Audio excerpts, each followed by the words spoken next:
Unang-una, ano po ba tingin niyo rito sa desisyon ng Senado na ayaw nilang gamitin yung term na remand, no? Pero parang ganoon din yung dating. To return the articles of impeachment dyan po sa House of Representatives. Kasi nga, dapat yun, tinignan muna. How can you remand something that you feel is or you think is unconstitutional or you think is wrong when you have not read it? Ang nakalagay doon sa resolution nila, deemed red. Ibig sabihin nun, kunwari, nabasa na natin. Alam naman nila yun. Gawain namin yun eh. Deemed red. Kahit sa journal deemed red. Kunwari, nabasa na natin ha. Ganun yung ibig sabihin nun eh. So, may ganun pala. Deemed red eh. Ano ba ba? Tagalogin mo nga yung deemed red. Hindi ba? Yun yung ibig sabihin. Nabasa. Nabasa na natin ha. Siguro. Okay. Parang ganun yun eh. Hindi mo nabasa. Hindi mo alam ang content. Paano mo nasabing constitutional?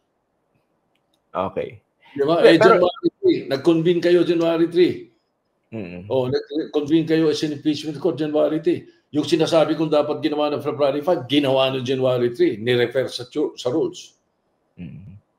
Ito pa isa kong tanong, Tito Sen, no?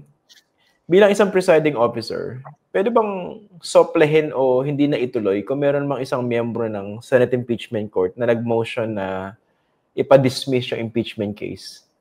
Clearly, wala naman ito sa kanilang responsibility eh. Pero ito yung ginawa ni Bato. Mali yun. Nakabihis na sila.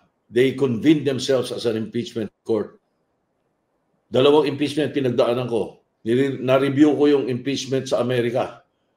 Ang senator judge hindi nakakapag-file ng resolution on that particular, on any topic like that. Senator judge ka eh. Laging yun eh, collegial.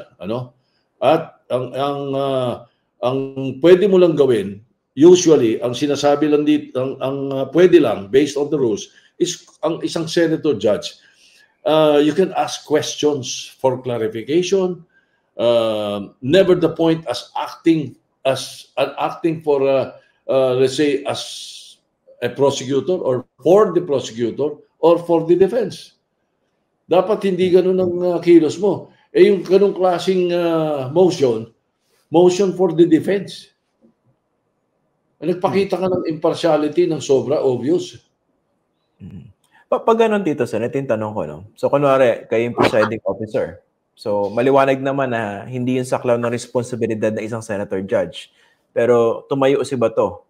Sinabi, I move to have the impeachment case dismissed. Ano yun? Pwede bang i-out of order yun? Ako tingin ko kasi hindi ko alam kung ano ang mabuting ginawa niya doon, yung presiding officer. Pero sa akin, on hindsight, at syempre pag hindsight, 50-50 vision 20-20 vision. Hindi 50. Malabo pa rin yan. 20-20 vision. Dapat yun, kung meron silang ganung motion, dapat ginawa nila nun as a legislative body, not as an impeachment court. Then anything can be brought forth.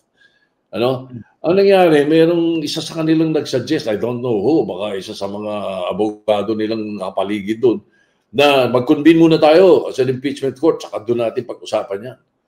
Yung remand ang pag-usapan natin. Hindi nga karapat-dapat sa isang senator judge na nagpapile ng resolution na gano'n eh. Dapat yun, impeachment court, yun? Ang tamang procedure doon, yung pakinggan ninyo yung articles of impeachment, i-review ninyo, mag-inquiry kayo, paharapin nyo yung prosecutors, pakinggan nyo yung sasabihin ng defense. Yun ang dapat na kilos doon eh. Bago kayo makapag-judge ko ano yung laman nun. So in other words, dapat as a legislative body nila ginawa yan. Okay, ngayon, hindi ko alam kung paano procedure na nangyari sa kanila, pero ang isang nakita ko nung nagsasabi na sa akin, nagkakagulo, binonitor ko, abay kanya-kanyang tayo Kanya-kanya tayo yung mga judges. Ginawa nilang parang legislative body na magulo. O bakit ko nasabi yan? Pagpatawad nyo with due respect to you kung nanonood dito mga senador. Hindi naman ganun dapat ang pagpatakbo ng na session eh. Dapat anything that should be taken up on the floor, usually ang senador dapat nagpapaalam sa majority leader. Ang majority leader na nagsasabi sa Senate President kung sino i-recognize. Ganun ang rules and procedures. So yung Senate President, hindi basta-basta nagre-recognize ng kung sino-sino tumatayo. It should be the majority leader na tinatanong niya, majority leader, who wants to be recognized? Or the majority leader said, Mr. President, Senator so-and-so wants to be recognized. Ganun dapat ang procedure. Hindi napanood ko, kaliwat kanan, tayo. Merong isa nang bubuyo ng, sagutin mo. Pagka gano'n, alam mo, mawawala ng gana tao sa inyo. Mawawala ng gana. Nasaan ang decorum? Nasaan ang rules and procedures of the Senate? Huwag na yung impeachment rules. Kaya yung impeachment court, ginawang legislative eh. So dapat yung majority leader yung nagta-traffic. Lahat Lagi. Even the agenda, it's the floor leader, it's the majority floor leader. Kaya nga may committee on rules. Ganun dapat ang procedure na sinusunod. Hindi islambang. Okay. Pero nga, Tito Sen, tumayo si Bato de la Rosa. Ano bang pwedeng hakbang, kunwari ng isang fellow senator judge, kung clearly, hindi naman saklaw ng responsibilidad ng isang senator judge yung ipa-dismiss yung impeachment case? Dapat pinuna nila yun. Dapat tumawag na lang sila ng caucus para hindi sila nagrambulan sa floor. Dapat tumawag ng caucus kagad ng Senate President at pinag-usapan nila. Imbis na ganun. At dapat may pumuna. Dapat may pumuna na kagad na sinabi sa Senate President o sa Majority Leader. Basta Majority Leader, pa-recognize mo ako. Bakit? Mali eh. Mali ang nangyayari. Ayusin natin to, nakakahiya sa taong bayan. Pag gano'n, anong tawag doon? Kaya naisip ko lang point of order. Pero sa rules ba, ano bang tawag sa gano'n? Para hindi na matuloy yung ganong patently unconstitutional move ng isang senator judge.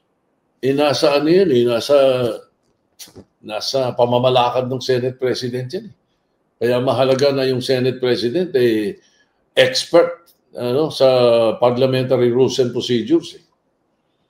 Okay. Yung nangyari, marami naman nakapanood nito, no? So, nag-motion si Bato to dismiss.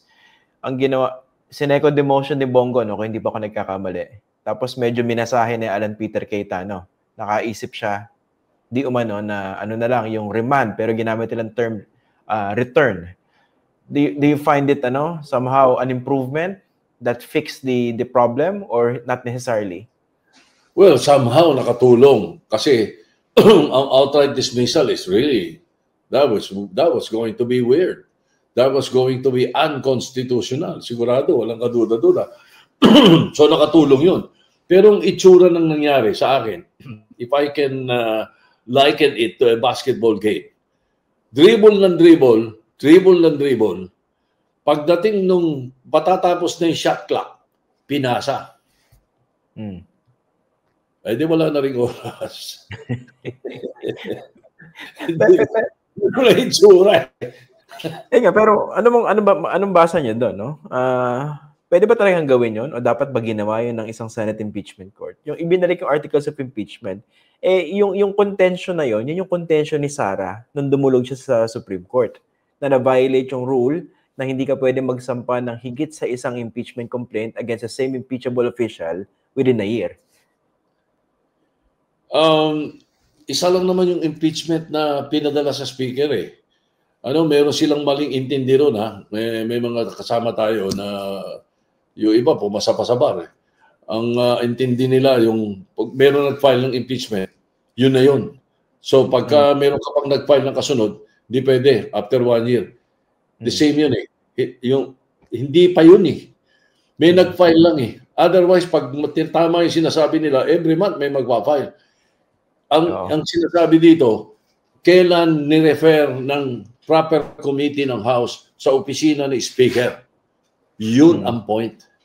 Yun ang point na may nag-file na ang House of Representatives ng impeachment. Nasa opisina na ng Speaker, on that day and the hour, yun yung counted sa 1 year. Yun yung una. Hindi yung may nag-file ng December. Ewan ko nga kung bakit mga pumasa pa sa barang nagsasabi na mali daw yun eh.